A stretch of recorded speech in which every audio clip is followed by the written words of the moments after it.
to today's programme. I'm delighted to welcome Martin Veermast from Limecraft and Sandy McIntyre from Associated Press. Welcome, gentlemen.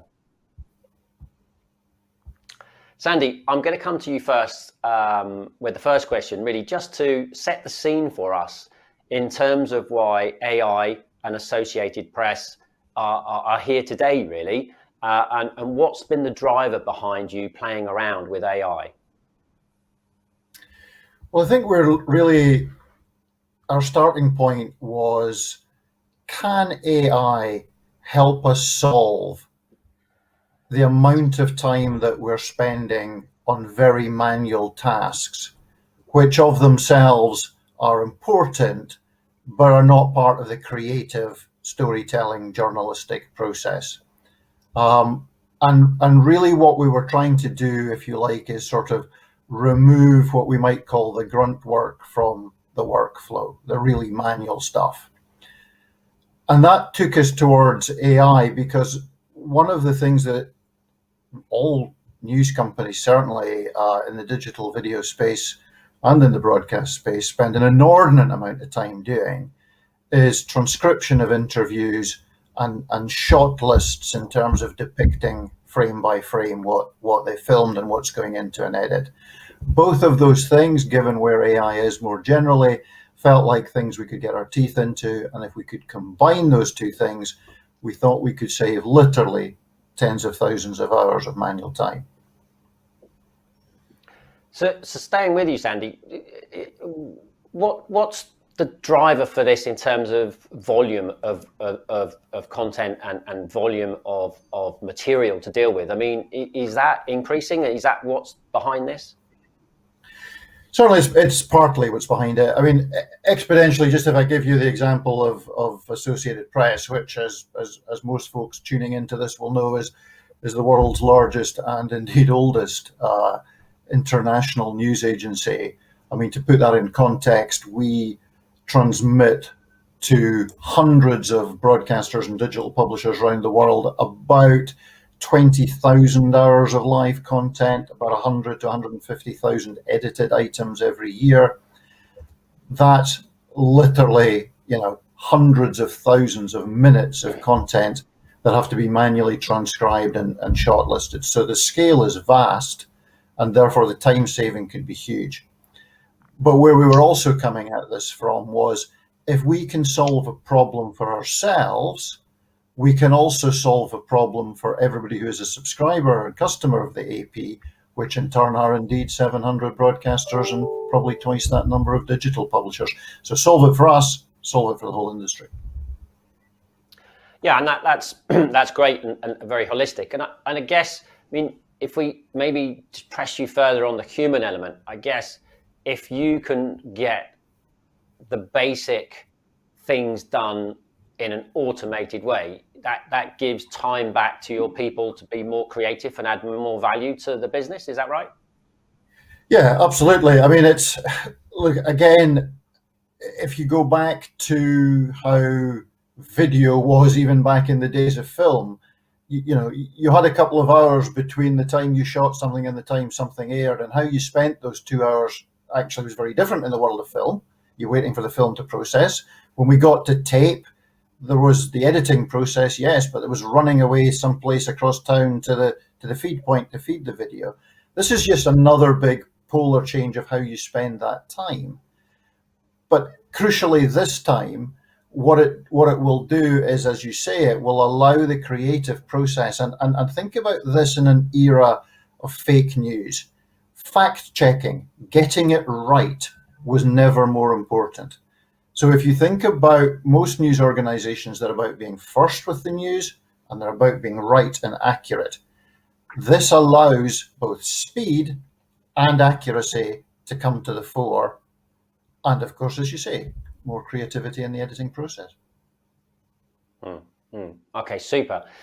Martin, if I could switch the conversation over to you, what Sandy's been talking about really is raising the issue of being able to process content faster. But where does quality fit into that process? How does Limecraft help maintain the quality? to Sandy's point, Sandy also talked about accuracy. And in general, quality of the output of artificial intelligence is a critical success factor for acceptance. Critical because it's not just proportional. Zero accuracy obviously means zero acceptance, but it's not 100% accuracy is 100% acceptance, but in between it's not a linear curve. To give you the example of automatic speech recognition, for professionals, if the word error rate is 5 or 4%, it's not even acceptable to make publishable data. The word error rate is really to be pushed below 2%, and that's a challenge from an engineering point of view. So what we're seeing, we're the go-between company between core technology providers and users like the Associated Press, and it's our task, our mission, to push the technology to a level where it becomes acceptable to journalist users. And what we found is that there is a huge gap between what a typical engineer seems to find acceptable and what the journalist will accept. There is nothing more frustrating than having to correct artificial intelligence again and again because it's been recognizing the wrong person or the wrong word. And that's where technology has evolved a lot the last 24 months, I would say. That's where massive training comes in. A good engine is a necessary but an insufficient condition. Then there is training. And lastly, I would say people looking to engage with artificial intelligence should look for a proper man-in-the-middle user interface, a proofreading interface.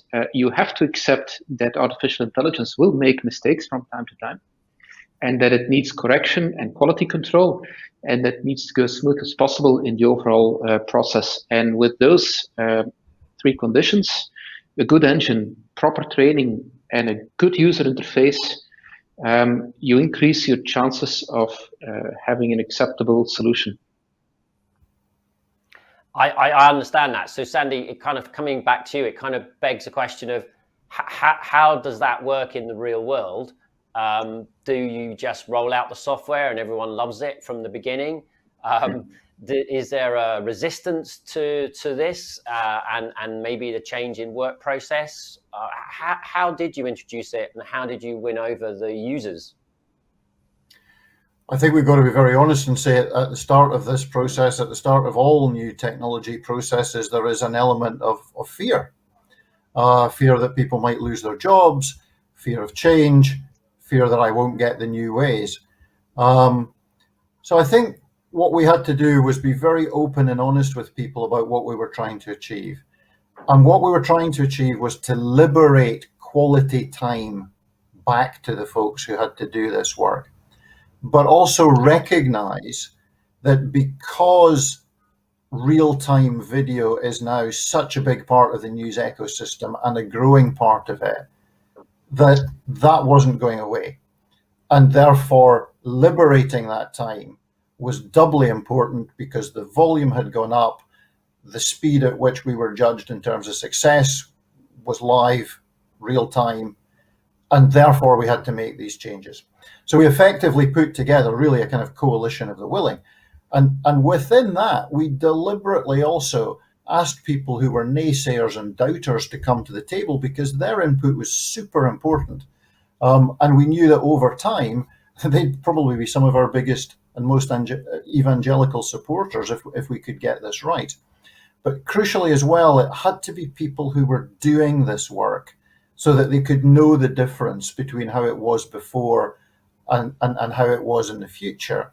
And also so they could get to what Martin was talking about there, that sort of tipping point between when it becomes faster to do it all manually versus when AI kind of wins the race, and knowing that tipping point where, yes, okay, AI still makes some mistakes, but it's actually quicker to catch and correct those mistakes.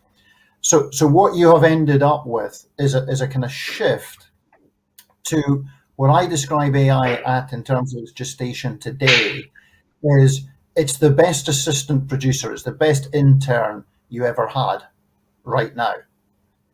But in time, with the training sets, with constantly kind of giving knowledge back to it, creating that learning loop, that assistant producer goes up through the ranks and potentially becomes, the executive producer of this whole workflow process. So I think all of that as a kind of journey is the one that we've been on, and indeed are still on.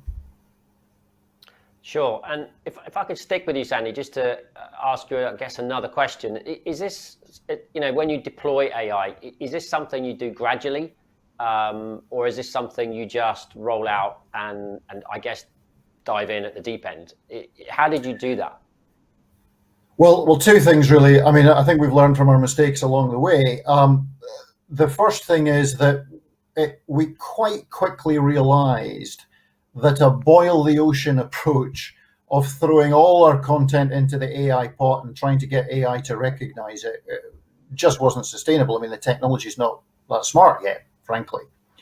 So what we did was, with that learning kind of coming to the surface quite rapidly, we realized that a huge amount of our content, and a huge amount of content actually that appears on television screens and across digital publishers every day, is what you might call governmental, political, diplomatic content. Think, Joe Biden, the US president, getting off a plane, getting in a car, getting on a stage, making a speech, having a bilateral meeting, greeting crowds, having a press conference. All of those things you could apply to any world leader, any foreign minister, any celebrity. So we knew that we could teach it those kind of actions, recognize those kind of actions, recognize speeches, that we could actually take possibly 20 to 25% of the news content that flows through the ecosystem every day and gain understanding of that. And that indeed is what we've done. So we've been able to teach it, say, the top 300 names that appear most frequently on screen in the world, if you will, and the actions that those folks might take within that sort of political, diplomatic kind of domain. So that's one piece of it. The second is that we absolutely did this offline. We got into the digital sandpit and we played there so that it wasn't polluting the everyday workflows. That continued. And it's been a fast, iterative process, which hasn't got too hung up early on about how it integrates with kind of legacy systems. Let's get something in a kind of beta phase in the sandpit that works, and then let's figure out how we integrate it into both the technical workflow and the editorial workflow. And let's have the people who've done that work in the sandpit be the ones who are leading the conversation about integration. Yeah, and I guess by doing it that way, it allows perhaps some of the more skeptics to buy into the project, would you say? It absolutely does, but not only buy in, shape, and very quickly get away from a them and us situation. The second thing it does is it allows you to take a very hard line, drive it or park it view. Is this going to work? How big of a help is it going to be? Is it worth persisting with? And the truth is, we thought we would get this done inside a year, or perhaps more accurately, I naively thought we would get this done inside a year. And the truth is, it's probably taken us 2, and it'll take us another 1 to get the amount of learnings in there for this to really drive change at heft. Again, it goes back to that analogy of, this is as clever and as sophisticated and as experienced as your assistant producer. But when you create that learning loop and knowledge and experience in the real world, in 12 months' time, the amount that will have gone through that learning loop, that machine will be way more experienced, way more helpful, a way more, if you like, senior member of the editorial team. Great. And Martin, if I can switch back to you and just take a step back in some ways. I mean, AI has been involved in analyzing content and video and audio for a long time now. So in particular, what makes recent developments different and potentially more usable now? Well, that's a great question. I think the first company that prior to coining AI was Video Indexer, which was incorporated in '98 and sold to Autonomy. And since then, we've seen plenty of technologies like speech recognition, facial recognition, maturing as standalone singular point solutions. And there are many AI companies out there, great companies like Vidrovr, Valossa, tens of companies specialized in audio transcription. But end users like news desks have realized that there is a serious effort in integrating these point solutions and these technologies into a workable solution. What's changed the last 24 months, and as a company, we've been involved in a 3.5 million R&D effort funded by the European Commission. What's changed recently is the ability to combine all those different aspects, speech recognition, scene detection, gesture detection, face detection, optical character recognition, emotional tonality detection into a single coherent and frame accurate description as if it were produced by a journalist. And making that searchable, effectively automating the shot list process is the quantum leap from technology into solution, and that's happening just now. And I think that's the key to adoption by end users, Darren. Thanks, Martin. Sandy, you've been extremely open with us today and extremely honest, and I thank you for that. It's made the content, more interesting, certainly come alive for me. I guess my last question to you is where do you kind of see the future of AI for Associated Press? Are there any specific future challenges or issues that you want it to address? Yeah, I think so. I think the short-term future really is kind of cementing what Martin said there. All of these AI components have been individual slices of the loaf up until now. We're now baking the loaf. Terrific. But what comes next, I think, is that we need to figure out how or if AI can help us with the tonality and the accidental bias of any content. I mean, an organization like AP prides itself on fair, accurate, impartial news.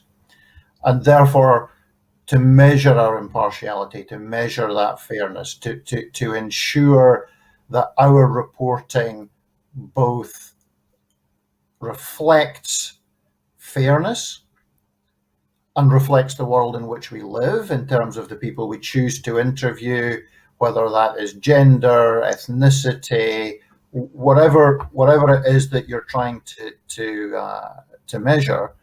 I think there will definitely be an AI component to understanding, did you get the tone right? Are you biased in favor of one side or the other, one gender or the other, one ethnic group or the other? I think you can get an awful lot of information back from AI in that regard. And indeed, there is a project already which we are associated with, which is under the IBC accelerator umbrella, that is beginning to take little baby steps into doing this, because actually Hollywood and the movie industry is already running scripts through just this kind of, if you like, tonality index. So that's an interesting one to look out for at the next IBC. Thanks, Sandy. That is interesting, and I do know the IBC Accelerate program is held very widely in high regard, and it's glad to see that Associated Press is part of that. Martin, coming back to you in terms of your view of the future of AI in the field of news and in the wider broadcast industry. Well, I like to come back to my remark earlier that artificial intelligence is only as intelligent as it has been trained, and training with accurate, normalized data is critical success factor and a scalability inhibitor if not done correctly. What we're setting up with the AP, if I may, Sandy, is that we're integrating the feedback loop from AP journalists into the brain, continuously updating the data model going forward. We hope this data, this corpus of data, will be exposable to third parties, and in the future, it's my hope that other customers like local news desks will also provide feedback to the overall data model, so that we have this joint co-creation effort, rather than to leave it up to a big American technology company to consolidate those data models. So that would be my hope, that AI evolves in that direction. Well, thanks for sharing that, Martin. I understand. I think for me, this has been a tremendous case study to promoting the benefits of AI to any doubters out there. Not only has it been done hand in hand, techs and creatives and editorial buying into the process right at the beginning, going through the learning curve. You're genuinely using it to help free up creativity and add value into the business. And for me, that's been tremendously exciting to hear. We have come to the end of the session now, so I'd like to thank both Martin and Sandy, not just for their time, but for their open and honest views. It's been a real pleasure. And just say to our viewers out there, hope you've enjoyed this session. There's plenty more sessions coming up, so please go back to the live and replay tab in the BAM zone, and you can see what's coming up and plan your schedule for the rest of the day from there. Thank you for watching.